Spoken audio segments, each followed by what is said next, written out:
Il faut bien comprendre que dans tous les domaines de recherche, les plus grands adversaires sont ceux qui ont leurs propres travaux mis en question, mis en cause.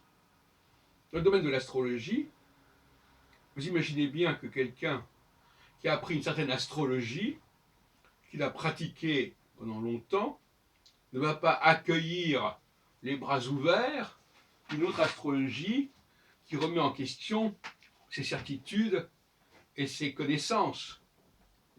Donc paradoxalement, les personnes qui vont adhérer à l'astrologie ascendantale ne seront pas des personnes qui auront consacré une grande partie de leur vie à défendre une autre forme d'astrologie, qui est remise en question complètement par mes travaux.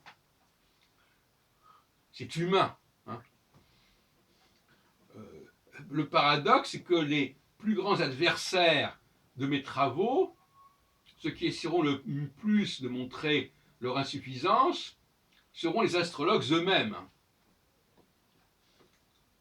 Alors que les non-astrologues, ils n'ont pas grand-chose à perdre dans cette histoire, ils n'ont pas d'enjeu majeur, en dehors du fait évidemment d'accepter ou pas l'idée même d'une influence astrale, quelle qu'elle soit, mais malgré tout, ils n'auront pas les mêmes enjeux personnels. Or, quelqu'un qui s'est engagé pleinement dans une certaine discipline, ça devient une affaire personnelle. Et à partir de ce moment-là, on n'écoute plus,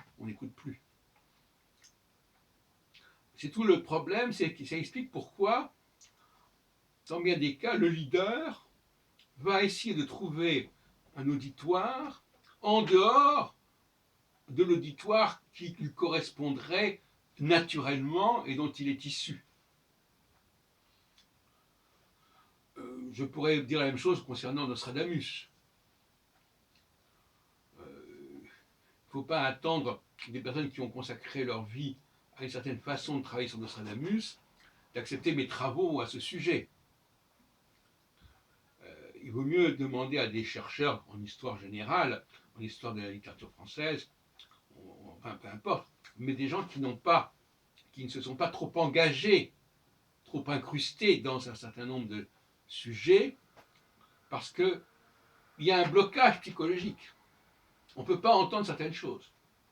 On ne peut pas comprendre.